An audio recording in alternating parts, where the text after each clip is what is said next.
Donc, je m'appelle Rosette Marescotti. Je suis co-auteure avec Yves Gineste de la méthodologie de soins Gineste Marescotti, appelée plus communément Humanitude.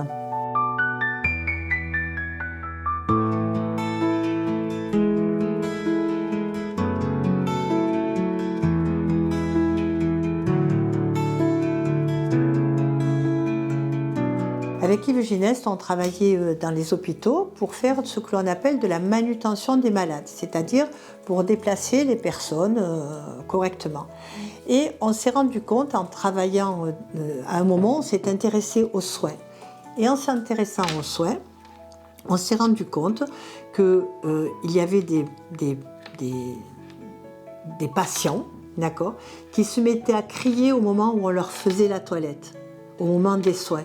Ils criaient, ils hurlaient, et on a essayé de comprendre pourquoi ils criaient ou ils hurlaient. Et en fait, c'était souvent des personnes, c'était toujours des personnes qui avaient des maladies neurocognitives, okay, donc qui étaient atteints des troubles de la mémoire, comme dans la maladie d'Alzheimer, et souvent c'était ces personnes-là. Et on a essayé de comprendre pourquoi. C'était de se rappeler ce que vous êtes en train de lui dire. Si je vous dis, je suis avec une personne qui a la maladie d'Alzheimer et je lui dis, je suis une soignante et je lui dis, je vais vous aider à faire votre toilette. Elle va me dire oui. Mais le temps d'arriver à la salle de bain, elle a oublié que je lui avais dit que j'allais lui faire la toilette. Et donc, si je me mets à la déshabiller, elle croit que je vais la violer peut-être. Donc, elle se met à crier. Elle peut se mettre à crier. Donc, on va créer des outils pour faire en sorte que cette personne ne crie pas. Mais au-delà de ces outils-là, nous, ce dont on s'est rendu compte, c'est que comme ces personnes se mettent à crier, les soignants pensent qu'ils sont agressifs. Donc comment on se comporte avec une personne qui est agressive? Eh bien, on se tient un petit peu loin, on ne la regarde pas, on ne la touche pas, on ne lui parle pas. Dans la mesure où elle se met à vous taper, on appelle un collègue qui va lui tenir les bras, d'accord? Donc la personne va encore plus crier. Donc nous, on a créé des techniques relationnelles pour faire en sorte que les personnes soient apaisées. Donc quand on rencontre la personne, on va se mettre à son niveau, on va la regarder dans les yeux, on va lui parler et on va la toucher avec beaucoup de douceur.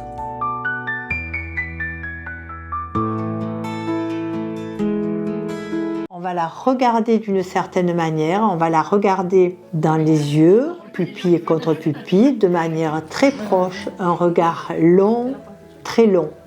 On va lui parler avec douceur, une voix mélodieuse. C'est pas les mots qui sont importants, c'est la mélodie des mots.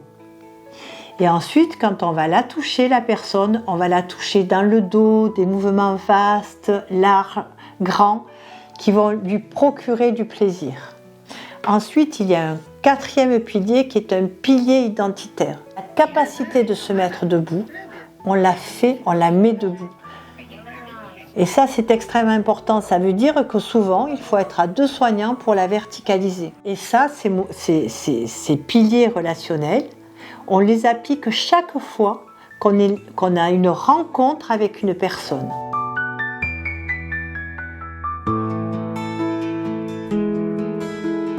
On forme un os dur, ce sont les sels minéraux. Et les sels minéraux, ils vont se fixer sur l'os grâce aux articulations qui sont en pression les unes sur les autres. Alors pour faciliter la tâche, on va dire que la marche favorise la solidité des os. Si je favorise la solidité, là je vous ai perdu.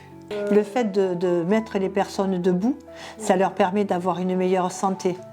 Par exemple, une personne qui marche beaucoup, quand elle tombe, elle ne se fait pas de fracture. Il faut savoir que quand vous vous fracturez le col du fémur, une personne sur 2, par exemple, il y a beaucoup moins de soins. Une personne, vous savez ce que c'est les escarres? Les escarres, quand vous avez les talons qui sont dans le lit appuyés, vous savez, je ne sais pas comment vous appelez ça. Et là, il n'y a pas que des effets sur les neuroleptiques, il y a des effets sur la marche. Le fait de verticaliser les personnes marchent davantage.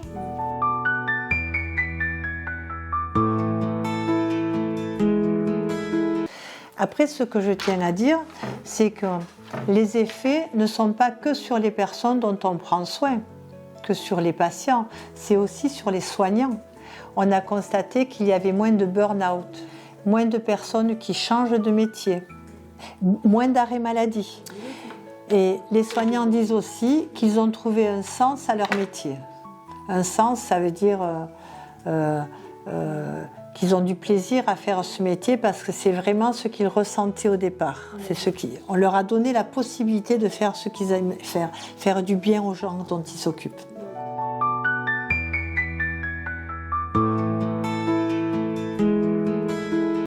Alors je vous cite les principes, vous les retrouverez sur le site. C'est le respect de la singularité et de l'intimité, zéro force sans abandon de soins. Ça veut dire que on ne fait aucun soin qui va être refusé. Si la personne refuse un soin, on ne le fait pas, on revient plus tard. Vivre et mourir debout, ça veut dire qu'on estime qu'une personne peut être debout jusqu'à la fin de sa vie. Ensuite, liberté d'aller et venir. Ça veut dire que dans l'établissement, il est ouvert 24 heures sur 24. Si on dit à la personne où vous êtes chez vous, vous pouvez accueillir qui vous voulez, quand vous voulez. Et vous pouvez sortir comme vous voulez. Et ensuite, lieu de vie, lieu d'envie. C'est-à-dire, on n'est pas que dans des lieux de soins. Bien sûr, il y a du soin. Mais ce ne sont pas que des lieux de soins. Ce sont plus des lieux de vie où on va donner envie aux personnes d'être là. Et c'est pour ça qu'on travaille aussi, pas uniquement avec le soin, mais avec la vie sociale, alors d'accord, mais c'est vraiment la vie sociale, et avec la restauration, où on va faire en sorte que les personnes aient envie de manger. Par exemple, nous, ce que nous avons constaté X fois, de l'appétit. Nous, ce qu'on va faire, on va demander de produire des aliments qui peuvent se manger avec les mains. Par exemple, c'est un exemple que je vous donne. Donc les personnes vont manger proprement et d'autre part, il faut que ça leur donne envie. Et c'est comme ça qu'on lutte contre la dénutrition.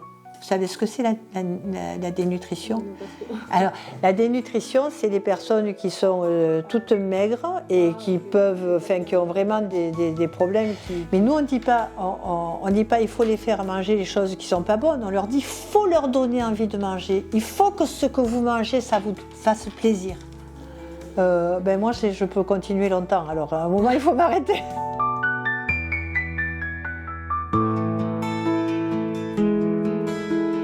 Alors, par exemple, dans les études que l'on a fait, on diminue, sur des établissements ici sur Paris, par exemple, une des études qui a été faite, on diminue par 8 les neuroleptiques. Les neuroleptiques, vous savez ce que c'est les neuroleptiques ? Les neuroleptiques qui étaient donnés dans l'établissement. Par 8, c'est énorme. Par exemple, les personnes qui ont des comportements d'agitation pathologique, ces gens qui crient, on le diminue, on a en expérimentation 85% de résultats. 85. Et sur le terrain, on en a plus même, on est à plus de 90. Si vous avez 100 personnes qui ont des comportements d'agitation, ça veut dire soit qui crient, qui refusent les soins, qui mordent. Si vous en avez 100, avec les techniques que nous apportons, immédiatement sur un premier soin, on a 90 qui n'en auront plus. Et les 10 autres, on va se concentrer sur leurs problèmes pour trouver des solutions. Mais ce qui est important, c'est que pour qu'il y ait des résultats comme ça, il faut et pour que ça dure dans le temps, d'accord ? Parce que Madame Martine qui est malade aujourd'hui, qui a eu un bon soin aujourd'hui, il faut que demain elle ait le même bon soin.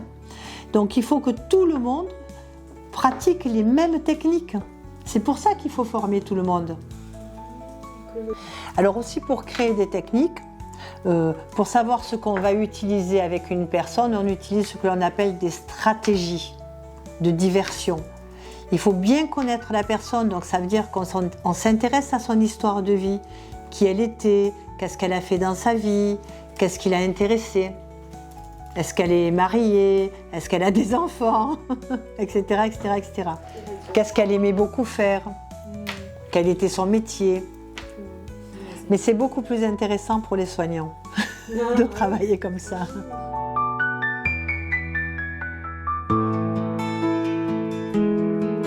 retrouvent la mémoire émotionnelle, mais pas ce qu'ils ont fait la veille. Dans la maladie d'Alzheimer, il y a une zone du cerveau qui s'appelle l'hippocampe. L'hippocampe, c'est la mémoire récente. Et dans la maladie d'Alzheimer, cette partie du cerveau est atrophiée. Donc la personne ne peut plus retenir des souvenirs. Elle ne peut plus. C'est pour ça que quand on lui dit « je vais vous laver », 15 secondes après, elle ne se rappelle pas. Par contre, la mémoire ancienne, c'est-à-dire ce qu'elle a fait quand elle était jeune, sa vie avant, elle s'en rappelle d'une partie. Et les souvenirs s'effacent progressivement, de quand j'ai 80 ans, puis 70 ans, puis 60 ans, etc., etc., etc. À un moment, la personne ne se rappelle même pas qu'elle s'est mariée. Mais ça, on ne va pas lui faire retrouver, nous, ça. Hein. On ne sait pas le faire.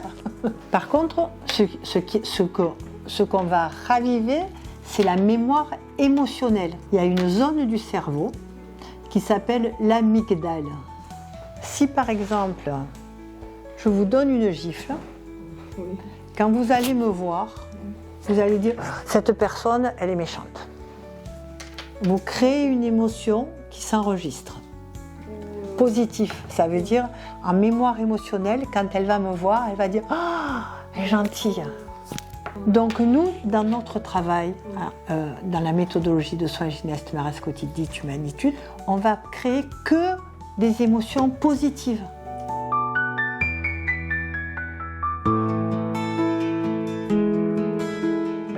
Nous, ce qu'on espère vraiment, et on fait un très gros travail là-dessus, c'est que l'humanitude puisse s'étendre dans tous les établissements et qu'enfin le gouvernement français ait envie d'enseigner l'humanitude dans les écoles.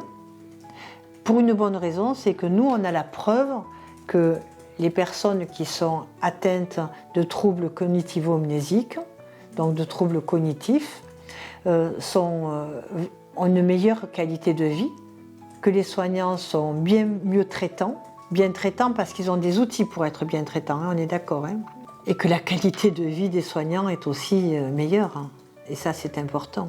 Les familles peuvent rentrer en toute confiance dans les établissements labellisés.